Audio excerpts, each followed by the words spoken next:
All right, enough Bayern. How about some quick hits instead? Let's go, Gab. Alexis McAllister scores the only goal as Liverpool down Real Madrid 1-0. Jules, this looks more like last year's version. Yeah, so one-sided, this one. I mean, really, without Courtois' amazing saves, this could have been 2 or 3 easily. And really, Real Madrid didn't offer much apart from that Bellingham chance just before the break that he made for himself, by the way, on his own. Nothing from Vini against Bradley, nothing from Mbappe against Konate and Van Dijk. Super disappointing from a Real Madrid point of view overall, but well done to Do you like it when Xabi Alonso says we're not ready to win to compete? Come on, please. Yeah, Liverpool. We saw he went back to last year's lineup at the weekend. Yeah. This game, we had Wirtz starting from different positions, wider. Are you still feeling confident about your bet? About Wirtz, the number 10, about our bet? Yeah, but I think these bring more balance for sure. I think when Isak will be back, Wirtz will go back to number 10. No, I wonder if he could try if he could try something else. No, I was right. Sticking with that game, Gab, Trent Alexander-Arnold got a lot of abuse at Anfield. Yeah, and I can understand it. And look, I will always stick up for the fans, their right to do it. But there's a way to leave your boyhood club. And I don't know what Trent actually did wrong here. This is not a Sol Campbell situation. I don't believe he swore everlasting loyalty to the club. He was there. He went and he won a Champions League, won a Premier League. He was a huge contributor to it. He could have gone to another Premier League team. He did not. He chose to leave. At the end, he's a young man now. What is he, like 27, 26, right? I want to have another experience at a club comparable in stature. And let's also face it, the other elephant in the two other elephants in the room is one, they still got £10 million back for him because he went to the Club World Cup. And B, they had 3 free agents in one go, which is not a good situation for a club to be in. Yeah. It was inherited, of course, by Richard Hughes and the people in charge. That was not down to them. There's only so much money to go around. He didn't make it about money leaving.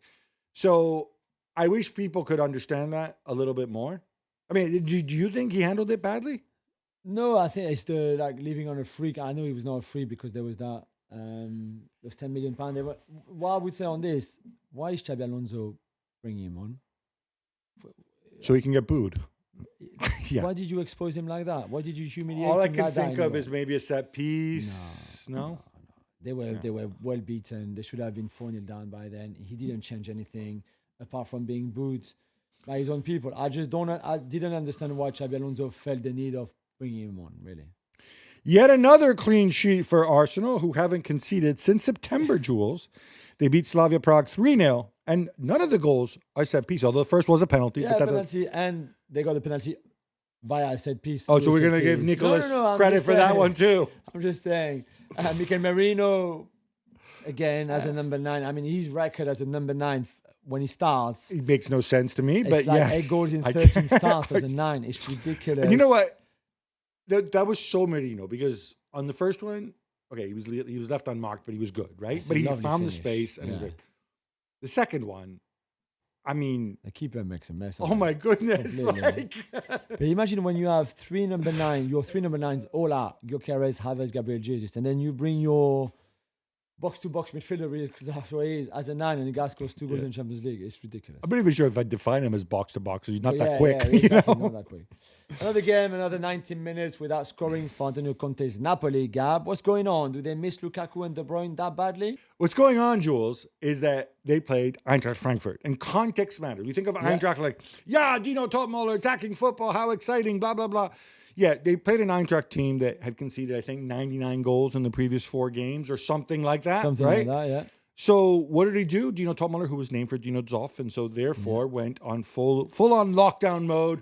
Catenaccio. Massive Catenaccio. They defended in numbers, and it's tough to break them down. They played a lot better in this game. As you know, I have no problem saying when they play badly and they win 1-0 and Conte talks about their toughness, we knew how to suffer. I say, that's all nonsense. I want to see you creating chances and not conceding chances.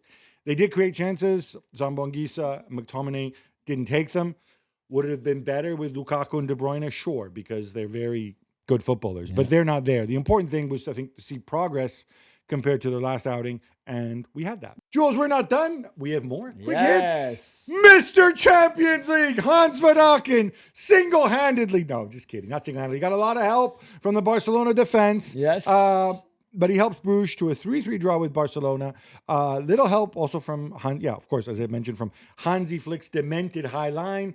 And they could have won this, that Szczesny thing at the end. That controversy on the fourth goal scored by Bruges, vehement. I mean, the fact that the referee Anthony Taylor changed his mind after looking at the screen, after VAR intervention, and the fact that the Bruges player didn't really complain that the goal was not allowed, made me think that they also thought it was the right call, but there was not much into it. That doesn't take away the fact that Barcelona defensively were atrocious again. That you can have the highlight, if you want. It's very risky. We've said that many times. But if on top of the highline there's no pressing in midfield and you let the Bruges players just move the ball as they want with a lot of space, they're gonna punish you because they're good and they're quick. Yeah. Forbes, Van Aken, as you said, Tresoldi, all of that, they're good players. Especially when you have bad central defenders. There was no Pau Cubarsí in this game. No. We had to endure Eric Garcia with Araujo. Yeah. We got to give a shout out to Lamine Yamal. That Incredible goal. And you know, I'm going to say, I'll almost love the Fermin Bakil assist as much as Lamine's dribbling and finishing, but what a special goal. I am positively almost offended by what Flick said post-game when he said, like, oh, I'm not going to change. It's in our DNA. That's fine. But then he says, you know, we're not going to become, because what's the alternative? Sitting deep and winning games 1-0? Like, no, that's not the alternative.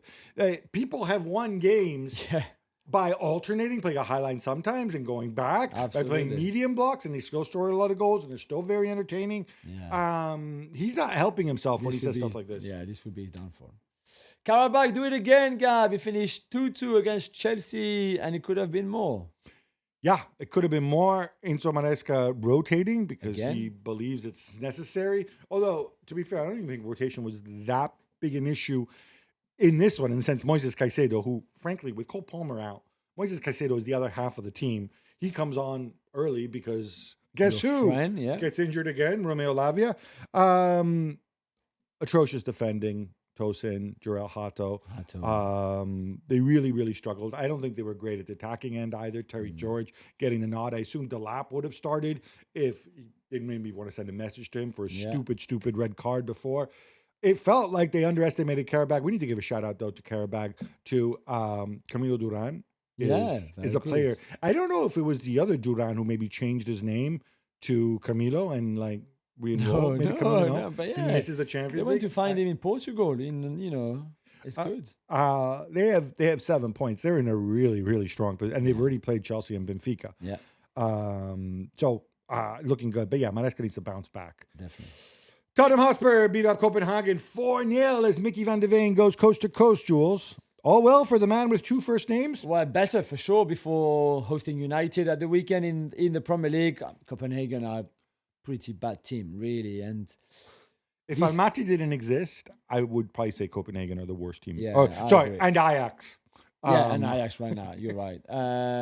For Copenhagen to be worse when they were playing with 11 men against 10, I think tells you a lot how bad they are. But well done to Spurs. You can only beat what's in front of you. Colomwani had a good game. Odegaard had a good game. That goal from Mickey Messi van de Ven is just incredible, really incredible.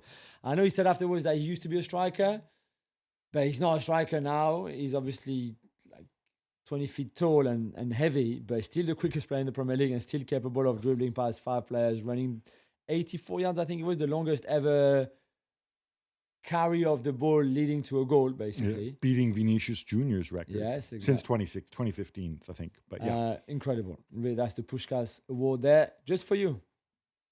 Phil Foden is back, Gab. He scores 2 as Manchester City overcome Borussia Dortmund 4-1.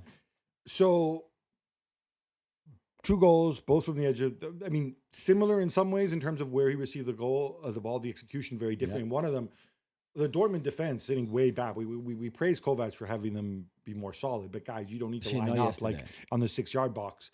The second one, the execution was just so quick. It was fantastic. Look, if he goes back to being the player he was 2 years ago, that Foden Reinders in the middle, That's pretty special. And then give me two fast wingers like they have, and that Holland guy who, of course, scored, but that's not really news. You're onto something. What I would caution against, they're 3-0 up. Doku falls asleep. Dortmund pull one back. Then they have another chance. Donnaruma's to make a save. Then Donnarumma has the other one where Donnarumma, he's got to go and win a tackle against the box, and then another tackle. So much for those who say, oh, look, he's too big, he's too slow. In the last 20 minutes, I'm not saying they were going to lose the game because the fourth goal but they lost a bit of control for sure. They definitely lost control, and I don't think Pep's going to be happy with that part. Yeah. Atletico Madrid rolled to a 3-1 win over Union Saint-Gilloise as Giuliano Simeone shines and the Spider Julian Alvarez scores. Jules, this was a lot closer than it should have been. Union came back to 2-1 with Sykes, the giant defender who played for Stockport or Southport, I don't know, like Accrington Stanley, I think he started as out well, with. in England, in all the lower leagues. Because they stayed in the game, they made it difficult, physical for Atletico, who I didn't think had much fluidity in that game at all, and scored that third goal really late. So it's a win, which is what you need after the 4-0 defeat at Arsenal in match day 3, but it's still not that convincing. You're not going to name check the Atletico midfielder who made it 2-1?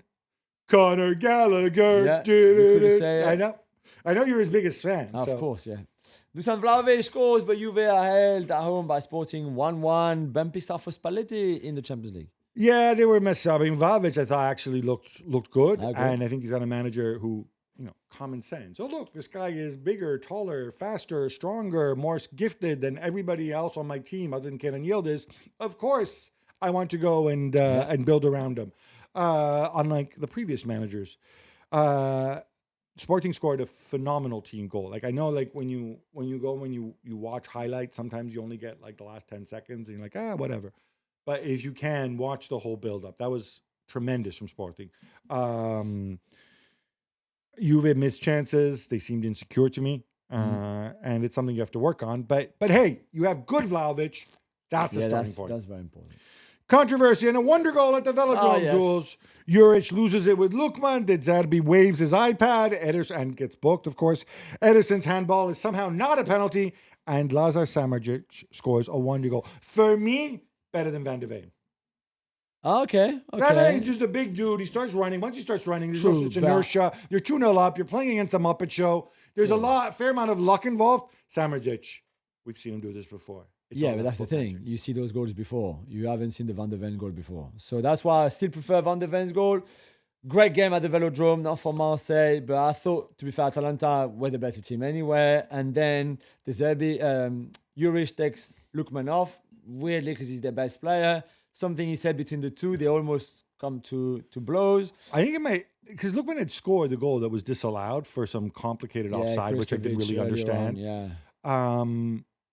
I think it might have had something to do with that, but I don't know. Not a good look, by the way. Not a good look at all. And then Ederson controls the ball in his box. The ball goes up. He's got his arm. He hits his arm. Doesn't change the trajectory of the ball. Not like a Marseille player. He would not have changed anything. But the play goes on. And where the Marseille players were at fault is that they stopped playing.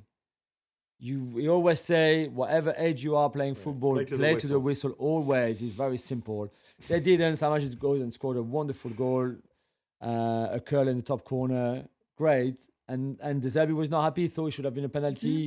Showed on the iPad. Look, it's a penalty. The referee went to see VAR and didn't change his mind. Was it a penalty, Jules? You skirted around that. I don't know. I thought there was one earlier on O'Reilly that I thought was more of a penalty than that one. That's for sure. Artfully done. It's a hat-trick for your boy Victor Osimhen. Gabi, as Galatasaray beat up Ajax 3-0 in Amsterdam as well. We obviously all know what this means. Yes. The best is yet to come. Mr. Victor Osimhen is the top goal scorer in the Champions League this season. Admittedly, 2 of them were penalties tonight. He's ahead of such no marks as Harry Kane, Erling Haaland, and Kylian Mbappe. And only 4 teams have more points than Galatasaray in the table. So what do I have to say? I have to say respect. Look, Ajax are terrible. What can I say? Yeah. But Osimhen's special. Newcastle keep rolling along nicely, Jules. It's a 2-0 against the heavily depleted, must be said. Yeah. Atletico Bilbao, no Sanchez, no Williams brothers, and so on. Yeah, and Bilbao had some chances, to be fair. Nick Pope had to come up with 2 good saves. They were saved by the post as well. But yeah, it was still a controlled win. Very good. I mean, one of the best headers you will see this season from Dan Burn on that Trippier free kick. Joel Linton. Can I just make a point about the header? I return to you for the techers. Heading is something I know a little bit about.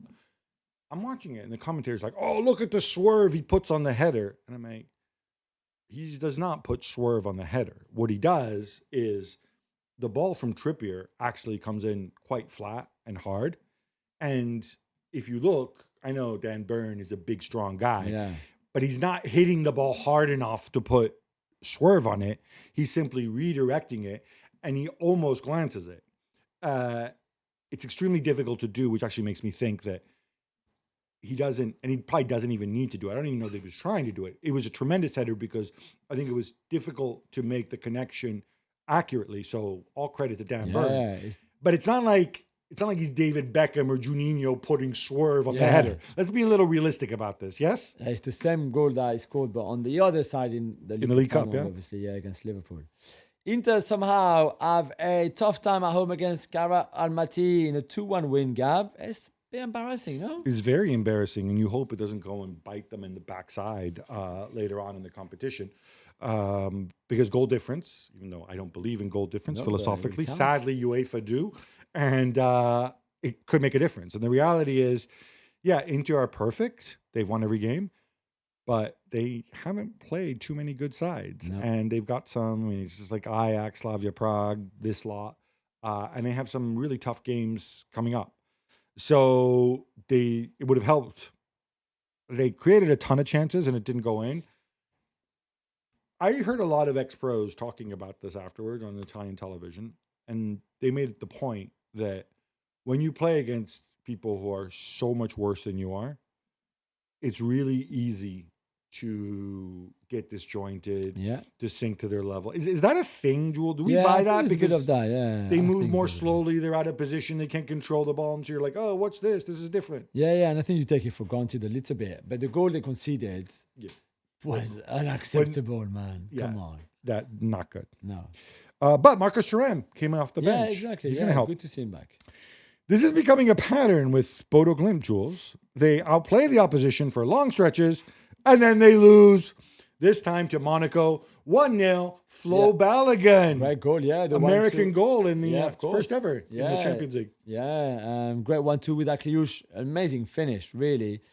But Bodo Glimt in atrocious conditions, the rain, the wind, on the plastic pitch, obviously, hitting the post, having many chances. Philippe Cohen in goal for Monaco had to make some big saves. In the end, even at 10v11, because Bodo Glimt got a red card towards the end, they were still threatening. So Monaco will take that every day, especially after the defeat at the weekend. But for Bodo Glimt, a bit like the Spurs game when they only drew where they should have won, really, it's another bad result. Ricardo Pepi scores in injury time. No, it's number 16. Sorry, that was for you. That was for you for me. Tough times for Jose Mourinho as Benfica lose at home to Bayer Leverkusen to remain on 0 points, Gab. So obviously he took over after the first one, and since then it's been 3 defeats. Patrick Schick getting the winner there. I feel for Mourinho a little bit. I thought Benfica were the better team. Certainly in terms of chances created and everything. It does severely complicate matters because I think coming up this weekend even are elections. Manuel Rui Costa going out on a limb here. This could have an impact. And Benfica, by the way, they're third, I think, in he's in unbeaten Portugal. in the league still, but in the Champions League he has been on disaster. And I think he's played Porto and they drew with Porto. They drew with Porto. Ricardo Pepi scores in injury time to upset Olympiacos and especially Mr. Marinakis because it finishes 1-1. Jules, they get boshed, and I think Olympiacos deserve more. I agree. I mean, first of all, what a great goal by Jason Martins. Wonderful kind of like first touch with his knee and volley then. Yeah, actually, can we make a case that maybe that's the best goal? No, Forget stop Van de it. Ven and Stop the temper. it. You never see goals like Van de Ven's. When like you see one Son against Burnley, a George Weah, Gareth Bale there and there, but like Somebody running the length of the pitch with the ball. I mean, I saw Diego Maradona do it against England in 1986 when I was a little boy. But yeah, great goal. And you're right, they deserve better. There was nothing from PSV Eindhoven in this game. I think they had one shot on target until the goal in the 90th minute with an XG of 0.2. And yet Pepe with a massive luck because the keeper should save it, Kotsaris. And then it's a defender. The ball is played not for Pepe, but the ball then bounces off a defender in Pepe's path for him to volley. So well done to Peter Bosz and PSV Eindhoven. But we went from them humiliating Napoli scoring 6 goals to for 90 minutes doing nothing away Olympiacos until a miracle. He's still Peter Bosz. Yeah. But we moved him ahead of Eric Ten Hag. Yeah, for now, definitely, Okay. definitely. All right, just checking. And we would love Eric Ten Hag to get the Wolves job, obviously.